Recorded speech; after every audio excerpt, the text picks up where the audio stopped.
the Kubernetes cluster we have created.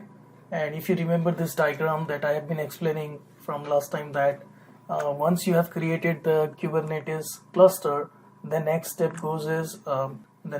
is to basically create your workload and the service, right?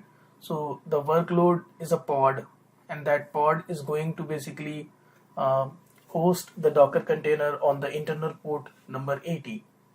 Next, we will create a service which will expose our application into the public using a public port number 8080, and it will also use internal load balancer.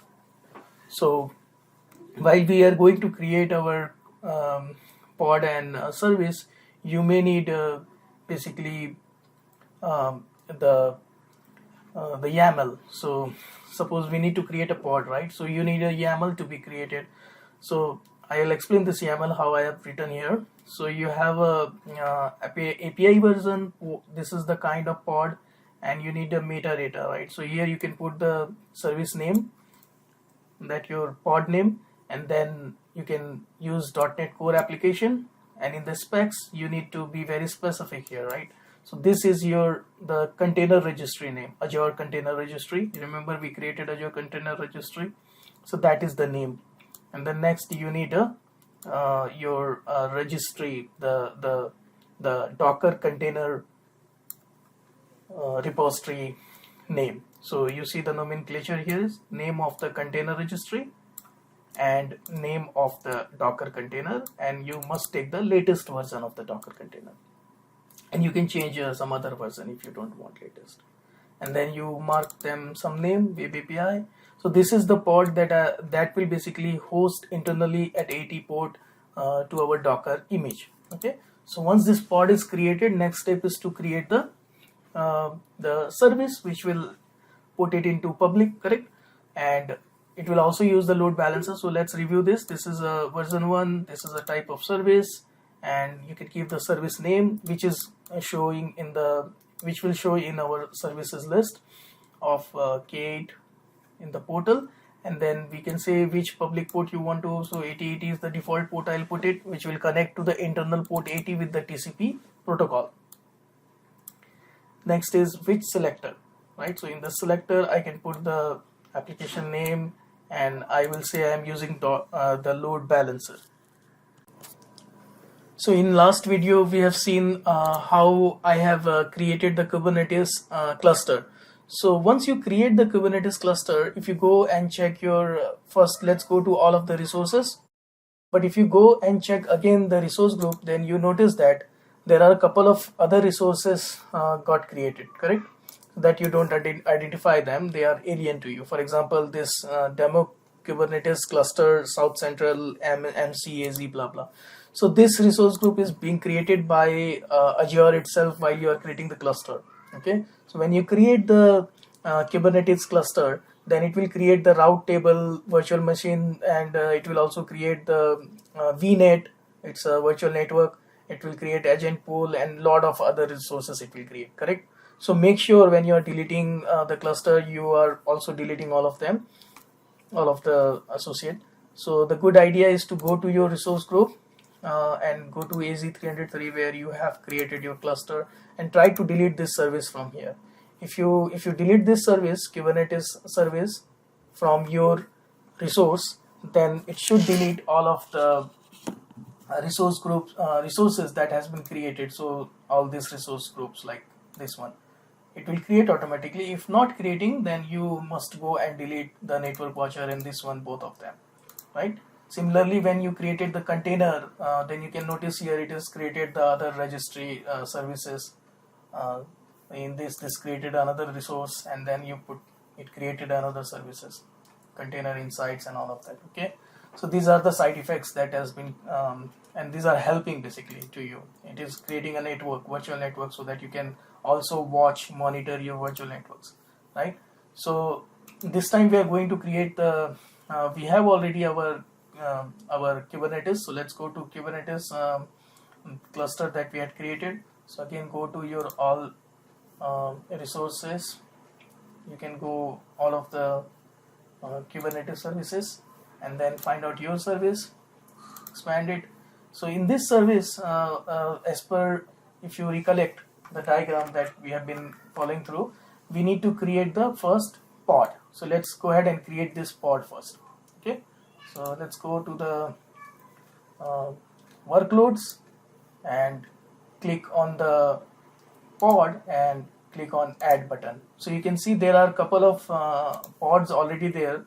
If you click on pods, you see all of these pods are automatically created by Kubernetes, right? So you don't need to worry about them. So let's create another pod which is your business related pod, and I'll go ahead and copy the YAML from here. So this is my YAML that for the pod, and I'll paste it here. It looks all good, right? So let's add it. Created, pod is created successfully, excellent. And this is my new pod name, okay, inside demo01, and it is not yet ready, it is getting created. Okay, next step is to go ahead and create the, like we said, pod is created. Next step is to create the service, correct? So let's create the service next step. So I'll create the let's go back to our services. And one thing to show you that how if I was creating this pod, right, and then I needed the container registry name and my Docker image name, I can show you how I got that. So if you go to your the container registry, you can get the name of the container registry from here, which is also called as login server. So you can copy this that I have copied and put it in here. This is my container registry, and under container registry you have repository. So go to repository and then find out your name of this Docker image. That is the name that you copy and put it here. So this is very simple. So container registry and then repository. So this is how your pod will connect. Next we need to put the load balancer and put it into public port. So copy this, and here in the online portal you must go and create the services, and see these are the services also created by default by Kubernetes service. So now you need to paste this YAML, which will be basically creating the load balancer and putting it into a 8080 port. So let's create add. This load balancer is in. See, our service is ready now, right? And it took like around 22 seconds to create, and this is the TCP protocol and it is 8080. So I hope if I click this it should show my web application. So let's click it, and this is going into public IP address, right? And it is now in the internet basically. So first time it will take some time to load, and after onwards it will be easy.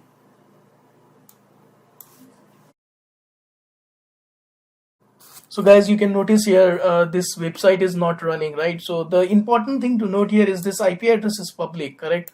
However, it is not the correct port that you are using. So you must put here 8080.